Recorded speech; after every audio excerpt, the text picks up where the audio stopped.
আজি আমি জানিম SC, ST, OBC জাতিৰ প্ৰমাণপত্ৰ কেনেকৈ অনলাইন কৰিব পাৰি সহজ ভাষাত আৰু ষ্টেপ বাই ষ্টেপ। আপোনাৰ যদি পুৰণি জাতিৰ প্ৰমাণপত্ৰ আছে ডিজিটেল কেনেকৈ কৰিব এই ভিডিঅ'টো চাওক। প্ৰথমতে আপোনালোকে সেয়া সেতু পৰ্টেলটোত এটা একাউণ্ট ক্ৰিয়েট কৰিব লাগিব। সেই ভিডিঅ'টো ডেছক্ৰিপশ্যনত দি থম, আপোনালোকে চাই ল'ব। আপোনাৰ ডকুমেণ্ট কি প্ৰয়োজন হ'ব সেই সম্পৰ্কে কৈ দিওঁ।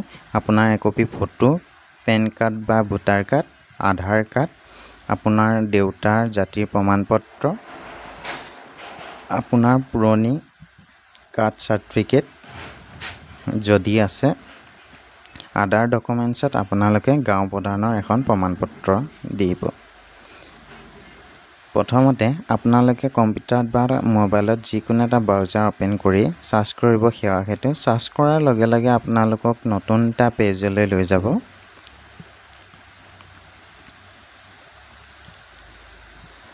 পেজটোৰ প্ৰথমত যিটো সেৱা সেতু হোম আছে তাত ক্লিক কৰিব। ক্লিক কৰাৰ লগে লগে আপোনালোকক সেৱা সেতু পৰ্টেলটোলৈ লৈ যাব। ইয়াত ছাইটত চাব পাৰে লগিং আৰু ৰেজিষ্টাৰ আছে, তাত চিটিজেনত ক্লিক কৰিব। ক্লিক কৰাৰ লগে লগে আপোনালোকক চিটিজেন লগিং পেজটোলৈ লৈ যাব। ইয়াত আপোনালোকে লগিং কৰি ল'ব।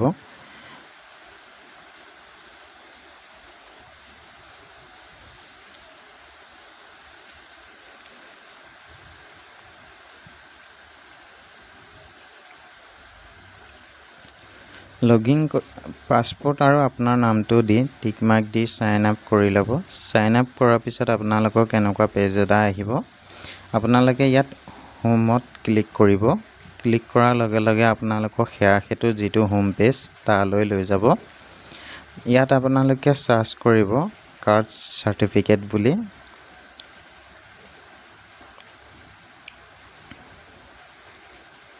সাৰ্চ কৰাৰ লগে লগে তলত দেখিব পাইছে, তাত ক্লিক কৰিব।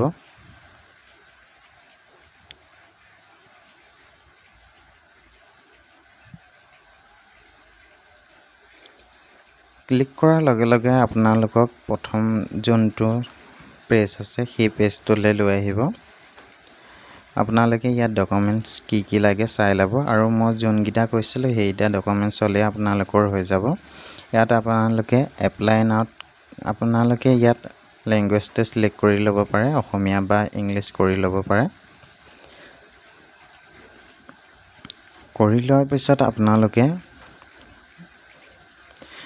যিটো আবেদন কৰক আছে তাত ক্লিক কৰিব। ক্লিক কৰাৰ লগে লগে আপোনালোকৰ গোটেই ফৰ্মখন এনেকৈ আহি যাব।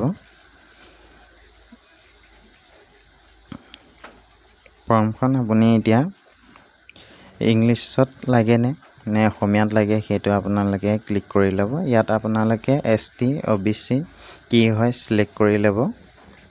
চিলেক্ট কৰাৰ পিছত আপোনালোকৰ এপ্লিকেণ্টৰ নেমটো লিখিব। নেমটো লিখি ইয়াত দিব আপোনাৰ জেণ্ডাৰটো।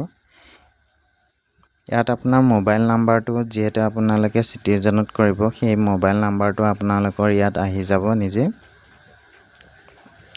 ইয়াত আপোনাৰ পেন কাৰ্ডৰ নাম্বাৰটো দিব নালাগে, যদি নাই, আছে যদি দিব পাৰে। ভোটাৰ কাৰ্ডৰ যিটো নাম্বাৰ আছে সেইটো দিব। আপোনাৰ ইয়াত ডেট অফ বাৰ্থটো দিব। আপোনাৰ পিতাৰ নাম দিব, মাতৃৰ নাম দিব, আৰু আপুনি কি সম্প্ৰদায়ৰ হয় সেইটো দিব। যিহেতু মই SC কৰি আছোঁ,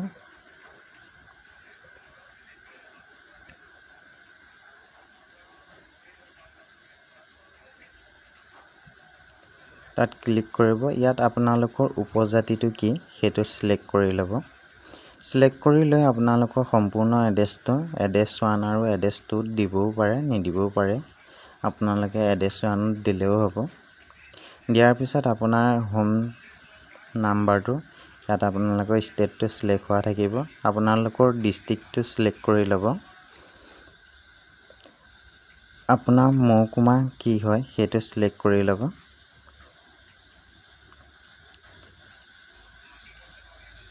চিলেক্ট কৰাৰ পিছত আপোনালোকৰ ৰাজ্য চক্ৰ যিটো হয় সেইটো চিলেক্ট কৰিব। আপোনালোকৰ মৌজা কি হয় সেইটো চিলেক্ট কৰিব। আপোনালোকৰ গাঁওখনৰ নামটো দিব, গাঁও বা চহৰৰ নামটো। আপোনাৰ আৰক্ষী থানা এখন চিলেক্ট কৰি ল'ব। আপোনাৰ ডাকঘৰ ক'ত পৰে চিলেক্ট কৰিব, পিনক'ডটো দিব আৰু আপোনালোকে ছেভ এণ্ড নেক্সটত ক্লিক কৰিব।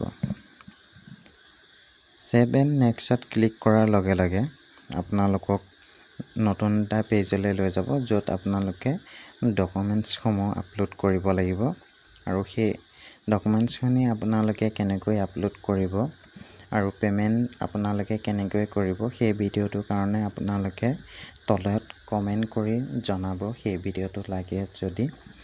আৰু আপোনালোকে এনেকুৱা ধৰণৰ ভিডিঅ' চাবলৈ চেনেলটো ছাবস্ক্ৰাইব কৰক, লাইক কৰক, কমেণ্ট কৰক, শ্বেয়াৰ কৰক আৰু চেনেলটো ছাবস্ক্ৰাইব কৰিবলৈ নাপাহৰিব।